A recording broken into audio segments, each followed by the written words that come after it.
मी राजश्री ब्लॉगच्या नवीन एका व्हिडिओमध्ये तुम्हा सर्वांचं पुन्हा एकदा खूप खूप मनापासून स्वागत करते। जसं मी तुम्हाला मागच्या एका व्हिडिओमध्ये सांगितलेलं होतं की 20 एप्रिल 2023 ला आपल्या यूट्यूब चॅनलला 1 इयर कंप्लीट होत आहे।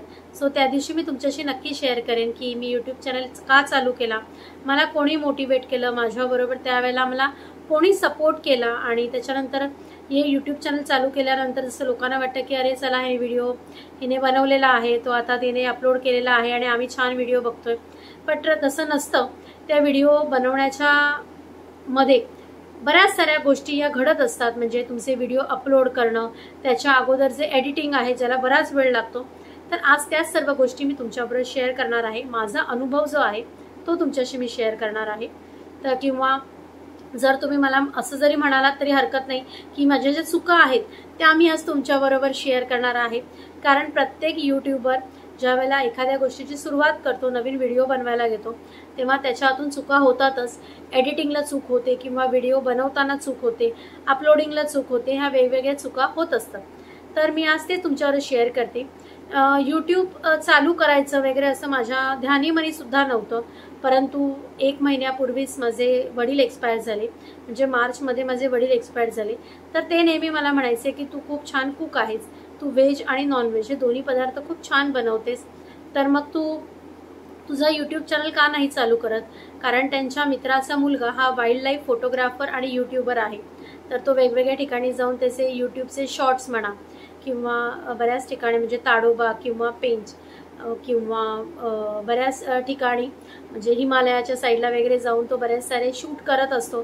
तर ते बघून मला बाबा नेहमी म्हणायचे की तू तुझं घरातनं का होईना पण ते तू चालू कर, एक छोट्या लेवलवरती तू ते चालू कर। तर मग मी असा विचार केला की ठीक आहे, चला चालू करूया। आणि मग पण हे मला सुचलं कधी, ज्यावेळेला माझे बाबा एक्सपायर झाले। मग त्यानंतर मी विचार केला चला त्यांची इच्छा होती तर मग आपण ही गोष्ट चालू करूया, आणि म्हणून मग मी यूट्यूब चालू केला। परंतु यूट्यूब चालू करताना काय गोष्टी महत्त्वाच्या असतात, काय चुका ज्या माझ्या फर्स्ट व्हिडिओमध्ये झाल्या त्या मी तुम्हाला सांगते। फर्स्ट व्हिडिओ मी हा रेसिपीचा बनवला आणि तो होता अननसाचा शिरा। कारण मी असा विचार केला की चला सुरुवात ही गोडाने करूया, आपण जे नवीन सबस्क्रायबर बनवतो आहे त्यांना गोडाने सुरुवात करूया, म्हणजे ते सुद्धा खूप त्यांना खूप छान वाटेल। त्याच्यापैकी बरीच जण असतील की ज्यांना गोड फार आवडतं, आपल्याला कधीतरी खायला आवडतं नक्कीच गोड, पण असे सुद्धा काही आहेत ज्यांना रोज थोडं ना थोडं काहीतरी गोड लागतं। मग असं झटपट काहीतरी बनवणारी आपण गोष्ट करूया, पण ती थोडीशी वेगळी असेल। म्हणून मग मी विचार केला की चला अननसाचा शिरा बनवूया। परंतु मी 19 तारखेला तो व्हिडिओ जेवायला बनवायला सुरुवात केली, इन्ग्रेडियंट सगळे आणले, म्हणजे सगळे ते तुम्ही बघितलं असेल की मी जेव्हा सुरुवात केली तेव्हा रेसिपीलाच्या टायमाला मी तुम्हाला सांगायचे की हे साहित्य वगैरे आहे। तर त्या साहित्यामध्ये चुका व्हायला लागल्या, म्हणजे सगळं साहित्य मी व्यवस्थित ठेवलं परंतु अननसाचे जे तुकडे आहेत ते मी ठेवायचे विसरले। मग त्याच्यामुळे मी तो व्हिडिओ त्या दिवशी मी एडिट केला नाही, अपलोड केला नाही। परंतु 20 तारखेला पुन्हा सकाळी सर्व इन्ग्रेडियंट आणले, त्यानंतर ते व्यवस्थित सर्व ठेवले आणि त्याच्यानंतर मग तो व्हिडिओ मी शूट केला आणि मग मी त्या दिवशी मग तो व्हिडिओ मी अपलोड केला।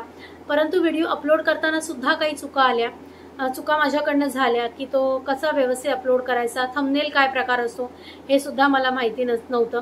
म्हणजे तुम्ही माझे पहिले 5-6 व्हिडिओ जर बघितले तर त्याच्यामध्ये थंबनेल हा प्रकारच नाही, डायरेक्ट व्हिडिओ चालू होतो, राजश्री ब्लॉग असं लिहून येतं आणि मध्ये फूड ट्रॅव्हल आणि त्याच्यानंतर म्युझिक, त्याच्यामध्ये म्युझिक आणि मग डायरेक्टली जे चालू होतं नो थंबनेल, काही तुम्हाला इंट्रो काही नाही, टायटल आहे, डिस्क्रिप्शन म्हणजे पण डिस्क्रिप्शन पण असं फुल असं लिहिलेलं वगैरे काही नाही, असं शॉर्ट अँड स्वीटमध्ये डिस्क्रिप्शन होतं। कारण मला तेव्हा काहीच माहिती नव्हतं। मग त्याच्यानंतर हळूहळू मी यूट्यूबवरती त्या गोष्टी बघत राहिली की बाकी लोक कसे आपलं चॅनलला काय बोलतात, कसं बोलतात, ह्या सगळ्या गोष्टी। म्हणजे आता सुद्धा मी तुमच्याशी बोलते ना, तर हे असं मी पहिले बोलू शकत नव्हती, म्हणजे ज्या पद्धतीत मी बोलते आता, म्हणजे आता मला सुचतंय की आता पुढे मला हे बोलायचं आहे, परंतु त्या टायमाला असं सुचत नव्हतं की अरे आता मी हे बोलले ना तर पुढे मला असं बोलाय। मग त्या टायमाला माझं असं असायचं मग आता असं मी पॉज घेऊन बोलायची। त्यामुळे तुम्ही त्याचे जे व्हिडिओ माझे बघितले आता मध्येच कट पुन्हा व्हिडिओ चालू, कट पुन्हा व्हिडिओ चालू असं व्हायचं। म्हणजे आपण प्रत्येक माणूस चुकातनं आपल्या शिकत असतो आणि त्याच पद्धतीने मी सुद्धा शिकत राहिली. सेकंड ब्लॉग जो होता तो होता मुंबई पुणे, पुणे मुंबई हा ट्रॅव्हल ब्लॉग होता. परंतु त्या टायमाला जेव्हा मी तो ब्लॉग जेव्हा शूट केला त्यावेळेला मोबाईल असा मी हातात पकडायची आणि ज्या वेळेला असे, कारण आपल्याकडे खड्डे भरपूर आहेत, तर मी खड्ड्यामधनं जेव्हा तर मोबाईल असा असा हलायचा, त्यामुळे जे पिक्चर किंवा व्हिडिओ असायचा तो असा व्हायचा. मग त्याच्यानंतर मग मी विचार केला की चला आपण गिम्बल घेऊया. मग मी गिम्बल घेतलं आणि मग त्याच्यानंतर मग असा व्यवस्थित असा तो गिम्बल पकडला ना की आपले व्हिडिओज असे थोडे व्यवस्थित यायचे. तसंच रेसिपीच्या बाबतीत पण झालं. मी स्टँड घेतला, कारण जेव्हा पहिली रेसिपी जेव्हा शूट केली ती त्या टायमाला ती हलायची. म्हणजे माझ्या मैत्रिणीने, माझी मैत्रीण म्हणजे जी पू आहे, तुम्ही तिला बऱ्याच साऱ्या माझ्या व्हिडिओमध्ये पाहिलेलं असेल, तर ती माझ्याबरोबर होती पहिला व्हिडिओ शूट करताना अननसाचा शिरा. तर त्या टायमाला तुम्ही जर व्हिडिओ बघितला असेल ना तर तो असा हलताना तुम्हाला दिसत असेल. त्यावेळेला स्टँड घेणं किंवा रिंग लाईट घेणं हे मला काहीही माहिती नव्हतं. नंतर 4-5 व्हिडिओज नंतर मग मी रिंग लाईट सुद्धा घेतली. स्टँड मात्र मी माझा जो सेकंड जो होता ट्रॅव्हल ब्लॉग त्याच्यानंतर मी गिम्बल आणि स्टँड ह्या दोन्ही गोष्टी घेतल्या. परंतु 5-6 व्हिडिओच्या नंतर मी रिंग लाईट घेतली की थोडंसं अजून अट्रॅक्टिव्ह, म्हणजे अट्रॅक्शन लोकांना कळलं पाहिजे, लोकांना लाईट व्यवस्थित दिसली पाहिजे, तो पदार्थ काय आहे किंवा ते पदार्थ ॲक्च्युअल, म्हणजे जेव्हा आपली नॉर्मल किचनची लाईट असते त्या लाईटमध्ये आणि रिंग लाईटमध्ये खूप अंतर आहे. रिंग लाईटमध्ये एक्झॅक्टली जसा फोकस असतो तशी ती रिंग लाईट म्हणजे राऊंडमध्ये असते ते रिंग लाईट, तर त्याचा फोकस सुद्धा तेवढा इतका छान असतो आपल्या नॉर्मल जी किचनमध्ये लाईट असते त्याच्यापेक्षा. तर मी ती रिंग लाईट वगैरे घेतली. तर अशा प्रकारे थोडी थोडी मी इन्व्हेस्टमेंट करायला सुरुवात केली. परंतु एक गोष्ट छान झाली की जो माझ्याकडे मोबाईल होता तर त्याची जी क्वालिटी होती, व्हिडिओची क्वालिटी खरंच खूप छान होती. परंतु त्याच्यानंतर मी आत्ता जे व्हिडिओज बनवते आहे त्याची क्वालिटी थोडीशी वेगळी आहे, कारण नंतर मी मोबाईल चेंज केला माझा. सो येस, त्या टायमाला बरेच सारे प्रॉब्लेम्स आले. जो व्हिडिओ एडिटिंग म्हणजे तुमच्यासमोर जो व्हिडिओ प्रेझेंट व्हायचा, तर त्या एडिटिंगसाठी तेव्हाही आणि आजही कोणताही युट्यूबर असू दे त्याला 4 ते 5 तास आरामात लागतात. म्हणजे तुमच्यासमोर जो व्हिडिओ प्रेझेंट होतो तो प्रेझेंट करताना काय काय गोष्टी तिथे टाकाव्या लागतात, म्हणजे काही गोष्टी हाईड कराव्या लागतात ज्या आपण दाखवू शकत नाही. म्हणजे काही वेळेला लहान मुलं आपल्याला हाईड करावी लागतात, काही वेळेला त्यांचं स्कूल किंवा त्यांचं कॉलेज किंवा बऱ्याच साऱ्या गोष्टी हाईड कराव्या लागतात. जर तुम्हाला एखादी गोष्ट अशी नवीन दाखवायची असेल तर त्या ठिकाणी तुम्ही चेहऱ्याला तुम्ही हाईड किंवा त्या ठिकाणी एखादी गोष्ट तुम्ही म्हणजे हार्ट लावू शकता किंवा फूल लावू शकता, म्हणजे ती तुमच्यासाठी एक सस्पेन्स सारखी गोष्ट असते. अशा काही गोष्टी असतात. एडिटिंगमध्ये कोणत्या गोष्टी ठेवायच्या, कोणत्या गोष्टी एडिट करायच्या, कोणत्या गोष्टी डिलीट करायच्या, ह्या सर्व गोष्टी बघाव्या लागतात. ते झाल्यानंतर पुन्हा ती गोष्ट सेव्ह करावी लागते, जो तुम्ही व्हिडिओ एडिट केलेला असतो त्या सर्व गोष्टी. म्हणजे तुम्ही माझे पहिले 1-2 व्हिडिओ बघितले तर ते मी काइन मास्टरमध्ये मी ते व्हिडिओ बनवायची, एडिटिंग करायची. काइन मास्टर हा ॲप आहे. त्याच्यानंतर मी फिल्मोरावर करायला लागली आणि ते सुद्धा मी मोबाईलवर करायची. त्या टायमाला मी म्हणजे ना मी कम्प्युटरमध्ये किंवा मी लॅपटॉपवरती नाही करायची. आत्ता मी लॅपटॉपवरती एडिटिंग करायला घेतलेला आहे. आणि आत्ता जो मी ॲप वापरते, जो लेटेस्ट आहे, तो आहे मोवावी ॲप. त्याच्यावरती मी पूर्ण एडिटिंग करते. एडिटिंगला खरंच खूप वेळ लागतो. बऱ्याच गोष्टी बघून प्रत्येक गोष्ट ही 4-4, 5-5 वेळा अगदी परफेक्ट आहे की नाही, कोणत्या गोष्टीला पॉज घेतला पाहिजे, कोणती गोष्ट बोलली पाहिजे, कोणत्या गोष्टी ह्या म्हणजे ही गोष्ट बोलल्याने समोरच्याला दुखावलं जाईल, ह्या गोष्टीचा सुद्धा आपल्याला फार विचार करावा लागतो. आणि जर अशी गोष्ट आपल्याला म्हणजे बोलण्याच्या ओघातनं निघून गेली तर ती गोष्ट तिथेच आपल्याला डिलीट करावी लागते. ह्या सगळ्या गोष्टी असतात. एडिटिंग म्हणजे आपण बोलताना वेगळं असतो आणि जेव्हा एडिट करताना आपण ॲक्च्युअली बघतो त्यावेळेला एडिटिंगमध्ये त्या गोष्टी हाईड कराव्या लागतात, त्या गोष्टी काही वेळेला डिलीट सुद्धा कराव्या लागतात. ह्या सगळ्या गोष्टी होत असतात. परंतु ह्या गोष्टी जेव्हा आपण घरात असतो ना त्यावेळेला आपण करू शकतो. परंतु जेव्हा ट्रॅव्हलचे ब्लॉग असतात त्याचं जे शूट करणं असतं ते वेगळं असतं. म्हणजे मला असा सुद्धा अनुभव आला की ज्या वेळेला ट्रॅव्हलिंगचे ब्लॉग मी शूट केले आहेत किंवा बाहेरचे ब्लॉग जेव्हा शूट केले आहेत तेव्हा लोकांचं जे बघायचं असतं ना, म्हणजे जेव्हा आता आपल्या हातात गिम्बल आहे आणि मी असा ब्लॉग शूट करते तर मागची लोक माझ्याकडे अशी बघायची. एकदा तर असं झालेलं, मी क्रॉफर्ड मार्केटला गेली तेव्हाचा मी एक एक्सपिरियन्स तुमच्याशी शेअर करते. जसं तुम्हाला माहिती आहे की क्रॉफर्ड मार्केटला प्रचंड गर्दी असते. सो त्या टायमाला मी असंच व्हिडिओ माझा चालू होता, मागून एक माणूस आला आणि म्हणतो, काय बाई आहे मध्येच उभी राहिली आणि फोटो काढत बसली. त्या माणसाला माहिती नाहीये की माझा व्हिडिओ चालू आहे. म्हणजे अशी सुद्धा काही लोक तुम्हाला मध्येच बोलत असतात. काही वेळेला काही जण असे धक्का मारून जातात, म्हणजे गर्दी असते त्यावेळेला ह्या गोष्टी होत असतात. मग त्या टायमाला तुम्हाला तुमचे जे इन्स्ट्रुमेंट असतात, जर लेडीज असेल तर तिला आपली पर्स किंवा सॅक असेल तर ती सॅक सांभाळत तेवढ्या गर्दीमध्ये तिला तो मोबाईल हातात धरून सगळ्या गोष्टी कव्हर करायच्या असतात. तो एवढ्या सगळ्या गोष्टी सोप्या नसतात. सो असा जो पहिला ब्लॉग मी अपलोड केला आणि त्याच्यानंतर मी स्टेटसला त्याची जी लिंक होती ती टाकली, तेव्हा मला एक 23 सबस्क्रायबर्स झाले आणि मला खूप आनंद झाला की चला 23 सबस्क्रायबर्स आणि खूप सारे कमेंट्स आले. माझ्या पहिल्या 4-5 व्हिडिओला लोकांनी भरभरून प्रतिसाद दिला. खूप छान छान कमेंट्स आले, खूप जास्त कमेंट्स आले. आणि त्याच्यानंतर मग हळूहळू म्हणजे मला आठवतं की लोकांना सर्वात जास्त अजूनही लोकांना आवडलेला जो व्हिडिओ आहे तो आहे काजू फॅक्टरीचा, जो मी कणकवलीत बनवलेला होता, वक्रतुंड कॅशू फॅक्टरीचा.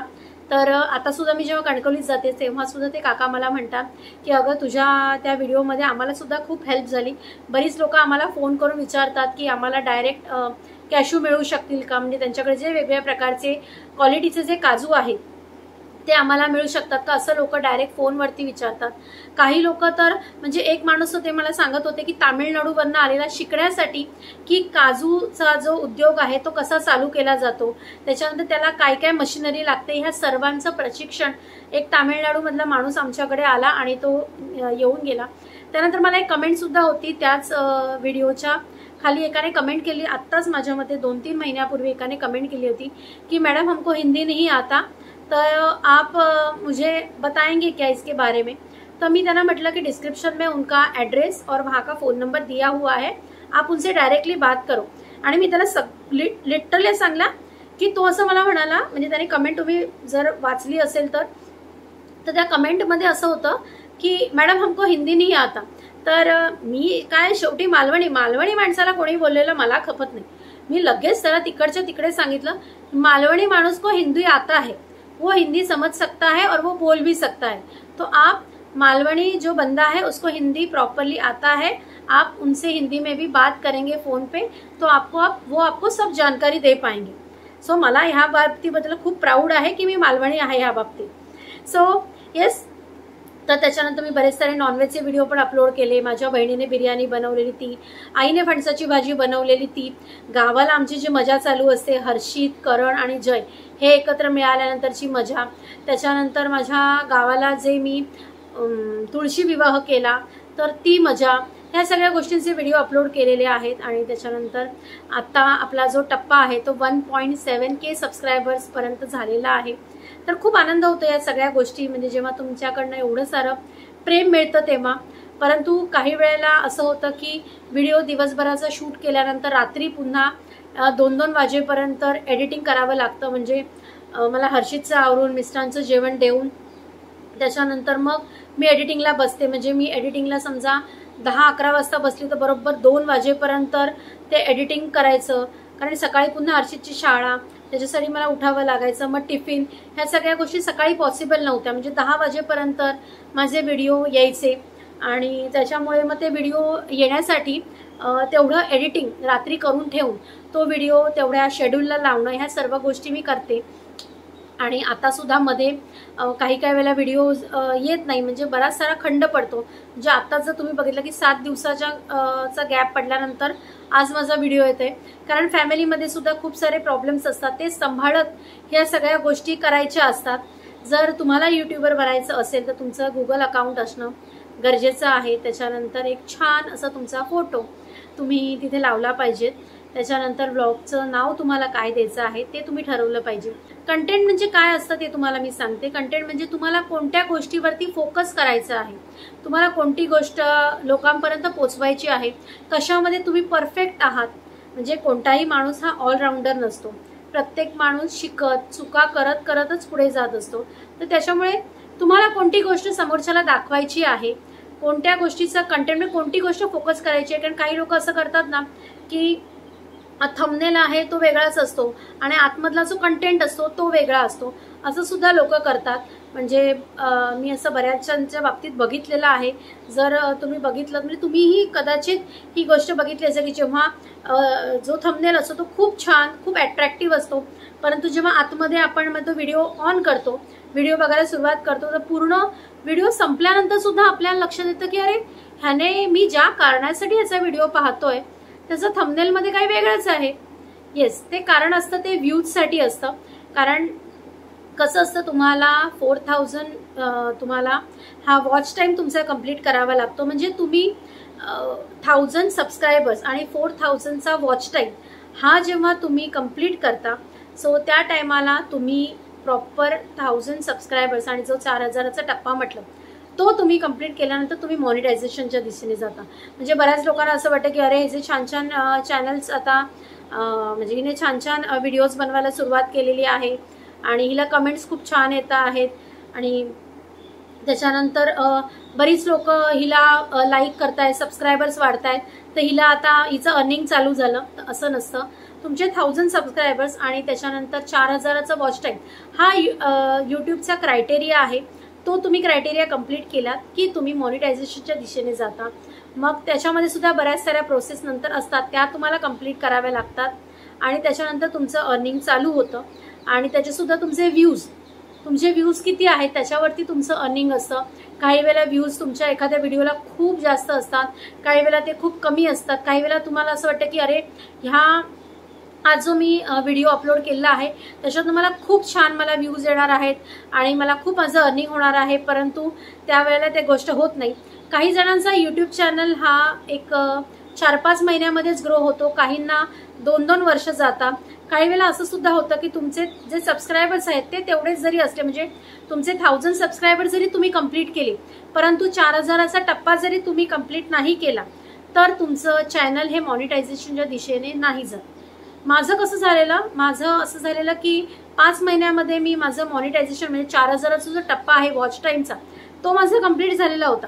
पण माझे सबस्क्रायबर्स हे आता 1 महिन्यापूर्वी म्हणजे 31 मार्चला मला अजूनही आठवतं, मार्च एंडिंगला 31 मार्चला माझा बरोबर 1000 सबस्क्रायबरचा टप्पा मी गाठलेला आहे. तर मला म्हणजे ह्या गोष्टीचा खूप आनंद होतो. मी माझ्या मिस्टरांना म्हणते ना की जे मार्च एंडिंग आहे त्यावेळेला माझे सबस्क्रायबर तेवढे झाले, मार्च एंडिंगचा टप्पा गाठला. म्हणजे मार्च एंडिंग बऱ्याच जणांना माहिती आहे मार्च एंडिंग काय असतं ते, म्हणजे आपलं फायनान्शियल इयर असतं ना ते. सो तो मी टप्पा गाठला असं मी माझ्या मिस्टरांना म्हणते. सो त्याला सुद्धा त्या गोष्टीने हसायला येतं की हा तू फायनान्शियल इयर कंप्लीट केलं असं तो म्हणतो. तर परंतु फायनान्शियल इयरसाठी जो स्टार्टिंग डेट असते ती माझी नव्हती, मी मधूनच सुरुवात केली होती, म्हणजे 20 एप्रिलला सुरुवात केली होती. तर अशा पद्धतीत मी हळूहळू ह्या इथपर्यंत पोचली आणि ह्या सर्व पोचण्यासाठी मी फक्त कंटेंट देत गेली, मी फक्त व्हिडिओ बनवत गेली. खरे ह्या सगळ्या गोष्टीचे हकदार तुम्ही आहात. तुमच्यामुळे मी इथपर्यंत पोचलेली आहे. कारण तुम्ही जर एवढं सगळं प्रेम दिलं नसतं, कारण मी सांगते ना की ज्या वेळेला यूट्यूबर जो असतो तो यूट्यूब चॅनल चालू करतो सगळ्या गोष्टी ठीक आहेत, तो मेहनत खूप घेतो, कारण प्रत्येक गोष्टी तर तुम्हाला मेहनत ही घ्यावीच लागते. मेहनत घेतल्याशिवाय कोणतीही गोष्ट घडतच नसते. त्याच्यामध्ये चुका सुद्धा होतात, त्याच्यामध्ये बऱ्याच गोष्टी आपल्या लोक विरोधात उभी असतात, परंतु आपण त्याच्यातही पुढे जातो. परंतु माझं असं स्वतःचं प्रामाणिक मत आहे, तुमच्या मनाला जे पटतं ते तुम्ही करा, ज्याच्यात तुम्हाला आवड आहे ते तुम्ही करा. दुनिया ही बोलायला असते, तुम्ही चांगलं केलं तरी ते तुम्हाला बोलतात, वाईट केलं तरी लोक बोलायला तयार असतात. परंतु जे तुमच्या मनाला पटतं, जी तुमची हॉबी आहे, जर तुम्हाला यूट्यूबर बनायचं असेल, जर तुम्हाला डान्समध्ये करिअर करायचं असेल, जर तुम्हाला फक्त आणि फक्त कुकिंग चॅनल चालू करायचं असेल, जर तुम्हाला ट्रॅव्हलची आवड असेल, जर तुम्हाला प्राण्यांची आवड असेल, तर त्याचा सुद्धा तुम्ही म्हणजे यूट्यूब चॅनल तुम्ही ओपन करू शकता. नुसते प्राणी जरी तुम्हाला आवडत असेल सो त्याचा सुद्धा तुम्ही चॅनल चालू करू शकता. कारण आजकालच्या ह्याच्यामध्ये ना तुम्ही लोकांना काय देता ह्याच्यापेक्षा तुमचं जे कंटेंटमध्ये काय लोकांना आवडतं हे जास्त महत्त्वाचं आहे. सो मी आजचा जो माझा व्हिडिओ आहे तो ह्याच गोष्टीवरती होता की मी यूट्यूब चॅनल कसं चालू केलं, त्याच्यानंतर हे करताना मला काय काय प्रॉब्लेम्स आले. मी सांगते ना माझे जेवढे जे व्हिडिओज आहेत त्याच्यामध्ये मला अजून तरी वाईट कमेंट कोणी केलेली नाही आहे. परंतु हे तुम्हाला मी नक्की सांगते की प्रत्येक यूट्यूबरला पूर्ण त्याच्या लाईफमध्ये जिथपर्यंत तो त्याचा यूट्यूब चॅनल ग्रो होत असतो म्हणजे पॉझिटिव्ह आणि नेगेटिव्ह असे कमेंट्स त्याला येत असतात. सो नेगेटिव्ह कमेंटला पण तुम्ही उत्तरं द्यायला शिका. तुम्हाला असं वाटतं ना की तुम्ही जे केलेलं ते बरोबर आहे, ह्याच्यातनं कोणाच्याही भावना तुम्हाला दुखवल्या गेलेल्या नाहीयेत किंवा तुम्ही जाणून बुजून एखादी गोष्ट केलेली नाहीयेत. जर एखादी गोष्ट तुम्हाला असं मनाला तुमच्या वाटते की नाही ही चूक आहे, तर तिकडच्या तिकडे सॉरी म्हणा, माफी मागा. आणि जसं आपण आपल्या घरात सुद्धा करतो की एखादी गोष्ट आपल्याकडे चुकी झाली तर आपण माफी मागतो आणि ती गोष्ट आपण मूव्ह ऑन करायला शिकतो. सो त्याच पद्धतीत करा. नेगेटिव्ह कमेंट सुद्धा येतात, कधी कधी खूप वाईट कमेंट सुद्धा येतात, परंतु त्या वाईट कमेंट्सना तुम्ही एखाद्या वेळेला इग्नोर केलं तरी चालेल. परंतु तोच व्यक्ती जर तुम्हाला पुन्हा पुन्हा नेगेटिव्ह कमेंट करत असेल ज्याच्यामध्ये तुमची काही चुकी नसेल तर त्याला उत्तरं द्यायला शिका.